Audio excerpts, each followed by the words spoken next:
নমস্কার বন্ধুরা, এখন তো কাঁঠালেরই সময়। কাঁঠাল দিয়ে একটা নতুন রেসিপি নিয়ে আসলাম আপনাদের সঙ্গে শেয়ার করব বলে, কিন্তু রেসিপিটা তো অনেক পরে। আগে আমার কাঁঠালটার সাইজ দেখুন। কাঁঠালটা দেখলেই কিন্তু মন ভরে যাচ্ছে। আমি একা কিন্তু কাঁঠালটা নিতে পারছি না। এত বড় কাঁঠাল দেখে মনে করলাম এত বড় কাঁঠাল ভাঙলে ফুরাবে না। আর কাঁঠাল তো এমনি সাধারণত খেয়েই থাকি, তো আজকে একটু আলাদা করে কাঁঠালের রেসিপি করব। চলুন রান্নাঘরে যাই।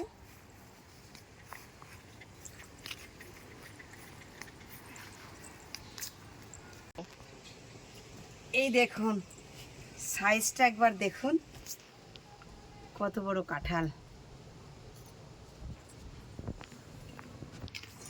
এই দেখুন, এই কাঁঠালটা আমি হাতে আঠা লাগবে, হাতে আঠা যাতে না লাগে সেজন্য আমি কাঁচি দিয়ে কাঁঠালটা একটু ফেড়ে নিচ্ছি।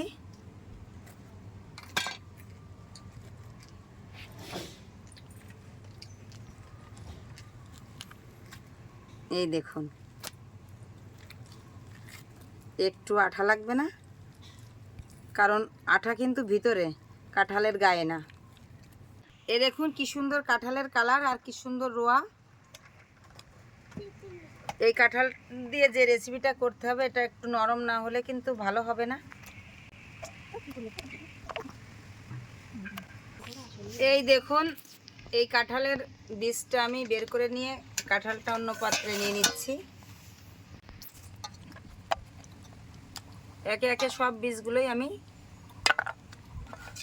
ফেলে দেব। আজকে আমি কাঁঠালের মালপোয়া বানাচ্ছি। কাঁঠালের মালপোয়া বানাতে বীজটা ছড়িয়ে নিয়ে কাঁঠালটা ভালো করে চটকে নিচ্ছি। চটকে আমি এই চটকানো হয়ে গেছে, তাল আম যেরকম গলে সেরকমই গুলে নিয়েছি। একটা ঝুড়ি নিয়েছি, আমি এই কাঁঠালের গোলাটা এই ঝুড়িতে ঢেলে নিয়েছি। নিয়ে এই যে তালের মতো সুন্দর করে চেলে নেব, যেরকম তাল ছেঁকে আমি এই কাঁঠালটাও এরকম করে ছেঁকে নেব।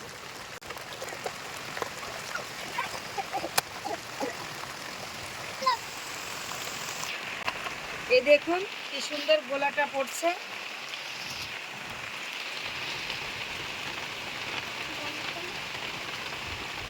এটা তালের গোলা না কাঁঠালের গোলা বোঝাই যাচ্ছে না। কাঁঠাল দিয়েও যে পিঠা হয়, কিসের না থাকলে আসলেই বুঝতাম না।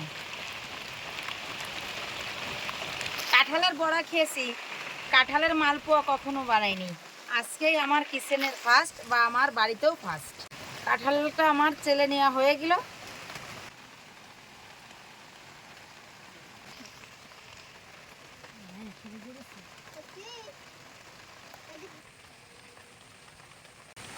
এই কাঁঠালের গোলাটা নিয়ে নিয়েছি, এই গোলার মধ্যে দিয়ে দিচ্ছি চিনি, পরিমাণ মতো চিনি দিচ্ছি। চিনি দিয়ে ভালো করে গুলে নিচ্ছি। এর মধ্যে দিয়ে দেব ময়দা,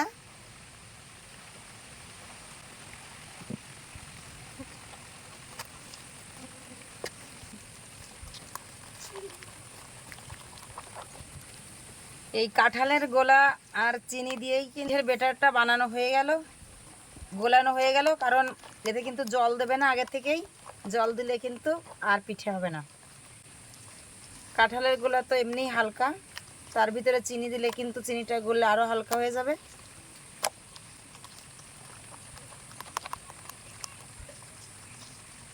করে নেব, তার জন্য কড়াইতে দিয়ে দিচ্ছি জল। আমাদের এখানে বৃষ্টি হচ্ছে, ভিডিও করতে করতে খুব মেঘে ডাক মারছে, তবুও তো এখন আর ভিডিও বন্ধ করা যাচ্ছে না। চিনির শিরাটা করে নিচ্ছি, জলটা ফুটে গেছে, এবার চিনিটা দিয়ে দেবো। এখন আমার চিনির শিরাটা হয়ে গেছে, এবার আমি এই গামলাটায় ঢেলে নেব।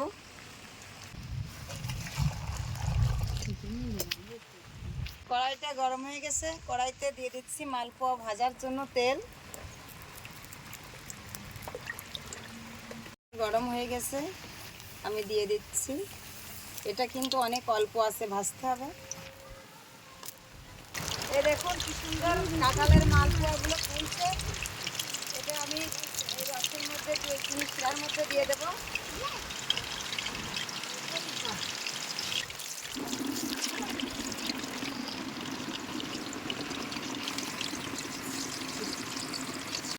দেখুন দেখতে দেখতে কি বৃষ্টি নেমে গেছে।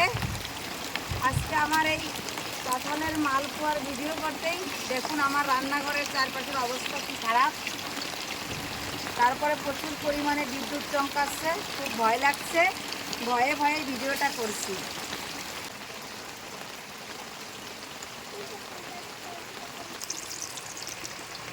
দেখুন তেলের উপরে ছেড়ে দেওয়ার সাথেই কীরকম ফুলে ফুলে ট্যাপা ট্যাপা হয়ে যাচ্ছে। মালপোয়া যেমন ভাজা পিঠে হয় ঠিক সেরকমই হয়ে গেছে কাঁঠালের মালপোয়া। কালারটাও কিন্তু অসাধারণ হয়েছে। দেখুন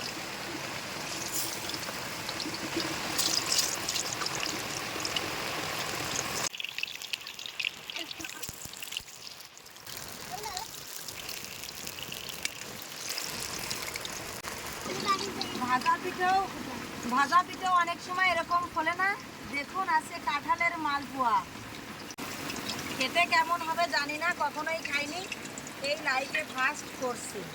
কিন্তু যে সুন্দর ফুলছে সেটা তো দেখে ভালোই মনে হচ্ছে।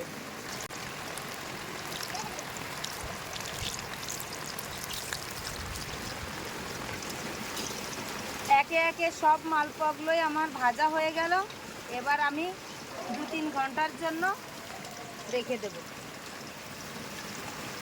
যেরকম ছানার জিলাপি, রসগোল্লা 2-3 ঘন্টা রসের মধ্যে ভিজিয়ে রাখতে হয়, তো আমি সেরকমই ভিজিয়ে রাখবো।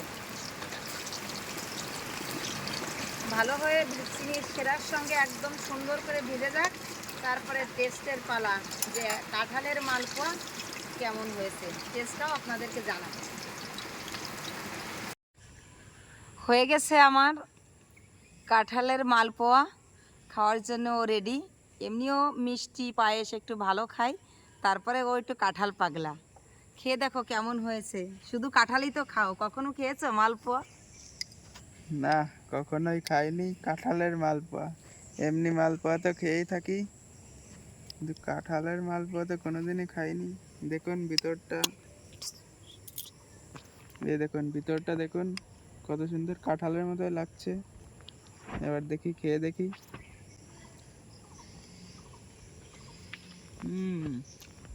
অসাধারণ হয়েছে।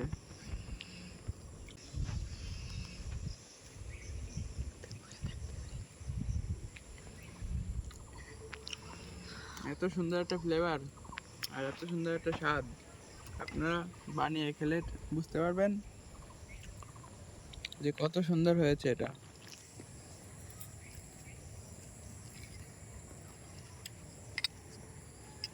আর এইরকম প্রকৃতির বুকে দাঁড়িয়ে আপনারা খেলে আরও তৃপ্তি পাবেন এবং এই মালপোয়ার মজাটা টের পাবেন।